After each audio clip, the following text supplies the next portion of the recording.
Toby, some documents that maybe Toby used in class for us like to review. And we were just doing that every single day. Like I would probably, before joining the study group by myself, I would be really kind of lax. But with the study group, it really forced me because everybody else was hungry. Everybody was like, all right, well, I'm gonna be there. We're gonna do a session from 3 to 5 on Saturday. And it'll be like 8 people there. And it's like, you're not the only one there. So I want to do it too. I want to learn. I want to make sure that I'm getting it right. So being in a study group and doing a little bit more studying with the group, that helped a lot. And Toby, can you let me know if I can say this? Do you know about like exam dumps and topics and stuff like that? Or is that too... Yeah. No, I know. Okay. Brain dump, I think. Okay. Do they know about it? Or is that appropriate to maybe, talk about? Maybe not. Okay. But you can go ahead and say what you want to say. Yeah, I just want to say so I guess for me, finding other material like on YouTube, I feel like y'all probably talk about Professor Messer, and using, different practice tests to really grind into my brain on the processes and like the definitions and things. So I was just doing more. The first time I took it, I was blase blah with it, but this second time around, I was like, nah, I'm really, everybody else is doing it. I got to study with them. I got to do da with them. So it was just doing extra than what I was doing previously. So hopefully that can help you understand, and it can help you and you trying to pass your test as well. Yeah, that was perfect. Thank you. And Sandra actually started up the study group for this class, so that's kind of ironic. Oh no, so you got it, girl. You got it. If you guys are using those channels, presenting each other's screens, and I think just doing that and going, taking each other's turn. Like you read a question, and then whoever gets the right answer, you got to also too, when you guys are answering these questions, saying if it's just don't say A. Speak it out, explain to us why it is this answer. You know what I'm saying? That even helped me understand the processes even more. Even after taking CompTIA, I still remember the processes because people take it and then they forget the breakdowns and things like that. But that was, a big thing that helped as well. That was a good question, Sandra. Anybody else have any questions? I have a question I wanted to ask, but I want to give you all a chance. So so you're on the IT audit and compliance side. Would you say that is as technical as a SOC analyst, vulnerability analyst, network analyst? Do you think it's something that students coming out of this class can start trying to prepare themselves for immediately, or will they have to ramp up on some super, super technical skills to get there? With that, you really don't. It's good that you guys have that, like to have the CompTIA and jumping into like the compliance or security compliance space. I think security compliance is more of a newer sector that's growing, but it would fit right with what you guys are, doing within your CompTIA. So with security compliance, it depends also too on companies as well. Mine is in health and / government, so it's a little bit different, but you're using what you guys are reading right now from CompTIA and assessing it as, hey, with the NIST framework and the ISO, are we, what we're seeing within this company, is it aligning to what these frameworks are saying that needs to be to properly say a company's, abiding to these rules, like, is it aligning, right? So I don't think you don't have to have like, you don't need to know like, different host information, or like, it's not super technical and, coding and things like that. It's good to just understand what things are. So if we're talking about AWS, if we're talking about S3, if we're talking about, different, programs like Jira and all these different, just different GRE, systems, what are we making sure that everything's in line? Are we taking tests? Are we doing audits? Are we seeing tickets that are aligning to what we're putting in? So I think for that, it's the least technical part. I think IT audit, security, compliance spaces are not as technical as like a SOC, analyst. It's vulnerability, and like all those other ones are not the same. They're not as technical as well. And I think some of y'all might actually like that, right? Because everybody doesn't want to be a coder. Everybody doesn't want to be a SOC analyst. Some people just, you know, they want to write reports. They want to make sure that what you're saying is aligning with what you're actually doing. Right. And I think that might fit with a lot of our students who are just coming into the field. So yeah, it makes you think. Most definitely makes you think. It makes you think, because I feel like when you do like a SOC analyst, you kind of have more tools to figure out and resolve issues. With IT audit and like IT compliance, security spaces, you are literally looking at processes and reading it. And it's basically, I always describe it like a book, like a children's book. I need the beginning, middle, and end. If I'm getting the middle and I'm not getting the end or the beginning parts of how evidence is being drawn out for us to test, and it's comparing it to see if it's compliant, that's an issue. And I have to raise that. And then I have to question control owners, who are people who oversee this process. Hey, this is not making sense to me. Like, this isn't the evidence you're providing to me, what you're telling me in these walkthroughs is not making sense. And I'm about to call exception, which exception is bad. It's like, if you get exception on any type of work paper, that means like your process and the testing has failed, and no manager wants that, right? So it's one of those things where you got to think logically, and a lot of stuff that is in these spaces is like the normal day thing. So if we're saying, okay, if we're talking about physical access, okay, Toby, you have a badge, I have a badge, and one of your students has a badge, right? 3 of us should be able to come in and out of the office. There will be like a scanner, and basically once you scan your badge, you guys know from this class, once you scan your badge, it's logged into a system, proving that, okay, Toby logged in or came into the office at 9:00 in the morning. If 2 other students that don't have badges have some type of access to get into the system and they weren't listed as that, that's a problem, because only 3 people were supposed to be listed to have access to come into the building. Why are 2 other people who don't have access were able to get in there? That's a big no-no, especially if we're talking about physical access. So we're talking about that's not right. And that's something that, as someone like in my position, I would bring that up. And I did that for my NIST audit. I went downstairs, talked to the security people. They showed me, did a walkthrough on how they do physical access.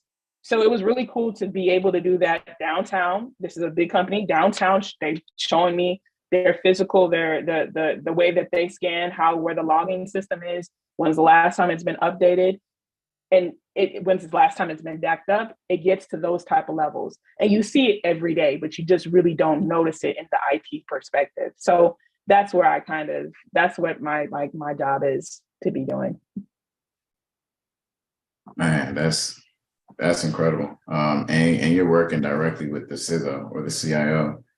Yeah. Now this is a new role. So no one has ever been in this role. This is a new role for the company and the team. So it's just me and him. So he does a great job in communicating and mentoring. So it's been really good.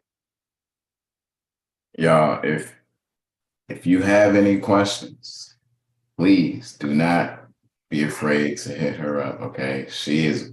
I don't think you all know too many people working directly with the CISO. Right, that's not a light thing. Right, just them 2 in the office. She's pretty much his mentee. Right, so you know what's next up for her. It's literally right there, laid in stone. Right, so literally. I would definitely, and she's studying for a CISSP, right? I'm the type of guy I probably would never go for a set like that. I don't want to be anybody's manager, man. That's a big dog set. Yeah. I don't want to wear those. It is. I mean, you know, it's one of those things where I'm like, no, do you really do it? Whatever. And I'm like, no, you know what? We need people I always feel like people like myself need to be in those roles that my manager is in. Because I've been through the BS where managers are effing with you and talking to you, demeaning you. And I don't like that. You know, I don't want to always just be in this IT auditor or IT compliance space. I want to be, like I said, I want to be the CIO. I want to be the big person on top. but I want to make sure that I'm on top, that I'm helping others below me. You know what I'm saying? So yeah, I feel like that's the biggest thing. It's like, I don't want to manage, but I feel like I need to, because I want to change the narrative of how management should be amongst people, you know? And I think you'll be great at it. I think you'll be great at it. You're a good people Thank person. you. You're understanding. I think it's almost a perfect fit for you. That'll be dope. Thank you. Thank you. Hopefully one day Appreciate one it. of our students can be working right under you. Yo, So hey, Sandra, listen, God willing, Jamal, man. Xavier, I've Aaron. been listen. I'm down. I've been promoting. I sent a couple people from Twitter, who've been, I've been talking about IT audit and compliance a little bit more, and they, asked for advice, and I said, hey, if you're interested, O-line, I got a guy I know, O-line, here you go. Like, he's amazing, teacher every time. So anytime anybody talks about cybersecurity, I send them your way, period. Like, Thank you so much. no games. Anytime. And when I get my stuff, my IT audit, I do want to do consulting and helping people get into this industry. Once I get my stuff in order, most definitely send it to you. And yeah, I would love to have, a business and having people from your class be, coming from here and working in a business like this. Because it doesn't always have to be Absolutely. technical, like you said. So yeah. Right. And remember that, y'all, this is perfect. There are multiple sides in this house, right? But one of the two biggest sides, or the two easiest ways to split it down, is the technical folks, the nerds, or I consider myself the technical, the nerds. And then you have the big dogs, the auditors, the compliance, right? There are two sides. Everything doesn't have to be hands-on. Well, let me not say hands-on keyboard, because she's still hands-on keyboard. Okay. She still knows what she's talking about, right? When I'm saying that, when I say I'm technical, I'm not saying she's not technical. She still knows what she's talking about. She still knows how to get hands on keyboard. She can still get her hands dirty, but majority, and correct me if I'm wrong, her primary responsibilities aren't going to be the same as the engineers, right? Her primary responsibility is making sure that the engineers are doing what they say they're doing. Exactly. And also people think because if you're in the IT audit compliance side that you are not techie, but you still know a lot of still tech stuff. Like this CompTIA course that you guys are taking will help you. Like, don't think it's in vain. It will help you in the IT security compliance side. If you get to becoming a cybersecurity analyst, this will help you. The fact that you come into interviews, and let's say if you're in the world that I'm in right now, and you can talk about, IDS, or you could talk about, how it would be working with software engineers and what you guys know about hard drives and physical. When you could talk about that naturally, and then if you're a people person and you could talk about it technically, the whole process, and just also to, like, you could talk to the software engineer guys, because the problem with audit, a lot of people choose to not be technical. When you are technical and you can talk and relate to people, you cannot lose. So there is technicality in it, but it's not as deep as a SOC person. It's totally different. So you don't, it's totally different than from here, but you're still going to know a lot of stuff. You're still going to learn. Again, I'm working with AWS HIPAA controls and how that connects. And that's another framework as well. A big one in all hospitals and all health businesses have to comply with HIPAA. So, but using AWS, which is a cloud system, how do we make sure that there's no, information that's not supposed to be out there, not coming out there from AWS, like working for a third party, like it's a lot of different things. So don't think that, I'm not going to be able, I'll go and jump into this industry and I don't have to do anything technical. There's some technicalities, but it's not as deep as the other side, like Toby's talking about. Man, thank you so much for your time. Before we wrap this up, right, I gotta say it, right, because it's the nerd in me, right? You were talking about HIPAA and AWS, right? I don't know if you're aware, you probably are familiar with it, but AWS has a bunch of security controls that they're called conformance paths that different organizations can set up and install with most of the security controls that they need to fulfill HIPAA. But that's a conversation for another day. It was just for another day. All right. Hey, seriously, thank you so much. I'm so happy about your progress where you are right now, and the fact that you're going to be one of the big dogs in the businesses. That's dope. Like, that's phenomenal. That's big, right? And man, right, to see it come No, to thank you. fruition, that's even going to be better. So thank you so much for No, your no, time. I'm excited. No problem. Thank you for having me. You guys, good luck again. Again, I got y'all on the prayers. You guys got it. Just claim it. Don't even say anything against it. Just claim it. I'm going to pass. It's not a maybe if you're gonna pass. Period. Don't worry about it. You guys got it. Absolutely. Y'all, if you got any questions, hit her up. She's on Discord with us. She's friendly.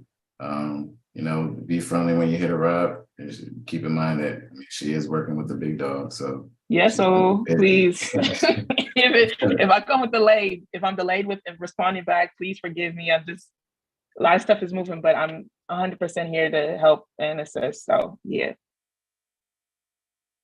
All right, y'all. Everybody on YouTube, sorry, I forgot all about it. I got caught up in her story. It was some things that I didn't know about, and I forgot to hit the button to go live. Sorry about that. Shout out to y'all, but we got the back end of it though. We got the second half of it. Okay, good. Well, thanks guys. Thank you, Toby. Thanks everybody. Yeah, I guess that's it for today and my points and everything. But yeah, thanks for having me. That's Cyber Thursday. Y'all have a good night, class. Don't forget about your study session tomorrow. Yep. Thank you, Toyo C. Don't forget about your study session tomorrow with your group. Another study session on Saturday. Okay, with me, 12:15. I know y'all like to show up late, but I'll be there at 12:15. And yeah, hold on to your loved ones, give them fat kisses, make sure they know that you love them. And I'll see you all next week. Peace. All right, thank you, and good night, y'all. Have a good weekend.